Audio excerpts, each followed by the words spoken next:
You were supposed to stop Sony, not join them. You know, I underestimated Nintendo's power and greed. Because I went from, this event is kinda good, to, wait a second, how much? The only thing that was missing was a Nintendo game where Mario hunts down and eliminates the Kart World developers. Hit the like button and subscribe, baby, and follow me on Twitter for a little bit more naughty, unfiltered content. Now, speaking of naughty, Nintendo is trying their best to bend everyone over and show us how far Mario's plunger can go, because this has to be some kind of April Fool's joke, some late April Fool's joke, because let me get this straight. $470 for old tech on a new shiny shell. $200+ for the 2 flagship titles. $50 for an online subscription and $50 for a decent SD card. Iwata must be rolling around like a rotisserie chicken on top of a Beyblade in his grave. Now I know what the 2 in Switch 2 means. It stands for how many jobs you'll need to afford to play few of their games. This is highway robbery. I will never, let me make this clear, ever pay $90 for any game. Let alone an empty cardboard envelope with a code in it, and we'll get to that later. You know, it's a good thing I have a massive backlog of games I've yet to beat. Because Nintendo is basically confirming that if they get their way, GTA 6 will be $100+ on release. I go on YouTube and I see everybody glazing Nintendo, and I'm the only one thinking, what the f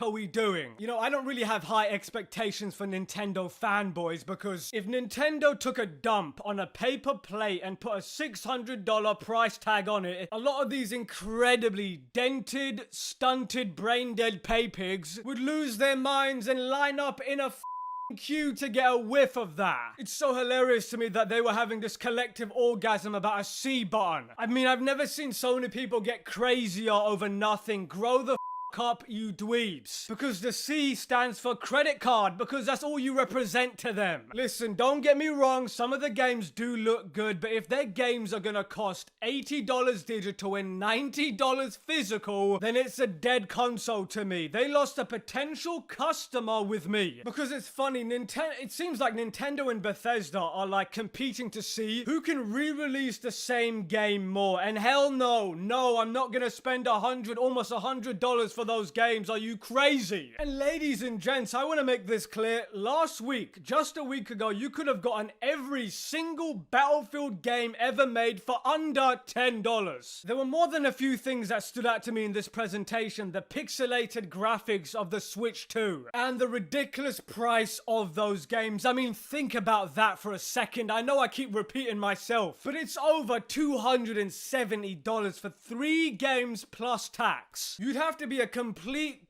guzzler to think that's not the biggest scam we've seen in a while in gaming. I mean, that is just absolutely disgusting. And it's rather annoying and it's upsetting to see gaming companies like Nintendo clearly catering to people who have way too much disposable income. I don't think the average consumer, you and me, are being factored in with these prices. Because when I do look at this, it's becoming very evident to me that gaming is basically an upper class expensive hobby. Aren't you so proud, ladies and gents? We are part of the luxury class. Now, there's one thing that was part of this press conference that almost made me want to jump up and punch a wall. Their physical copies, and I'm putting that in air quotes, are just codes for the game when you buy it. You're basically buying an empty case with keys in it that allow you to download the game. Like, what the f?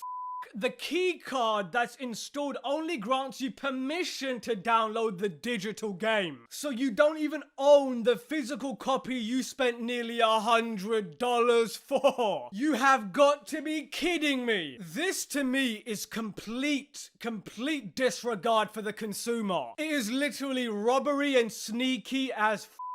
And then when I look further into it, the more you look into this press conference, it's like peeling back an onion. Because that's not even the end of it. Nintendo is charging you money for the welcome tour, which is basically a tutorial for a few mini games and a tour of their system. Whoever thought of that idea needs to be fired immediately. I mean, even Astro Bot was free. You are literally paying for a tutorial to show you the new mechanics. What is going on with this company? You know, it's funny, I was talking with a couple of of my buddies, and it's actually insane how the hype for the Switch 2 instantly vanished the second we all heard about the price increase with the games. Look, we know that the console price is hefty, but $90 for games? Yeah, I'm out entirely. Nintendo. Think about it, $450 for a console that will never be as powerful as the competition. You're basically paying for old tech. $90 for the games that you will neither own or guarantee to keep. With a focus on multiplayer that you have to pay $50 now for. Like, what are you, stupid? I mean, people can barely afford groceries and to pay for bills. You are asking an awful lot for people, especially because wages have been stagnating and are not keeping with inflation.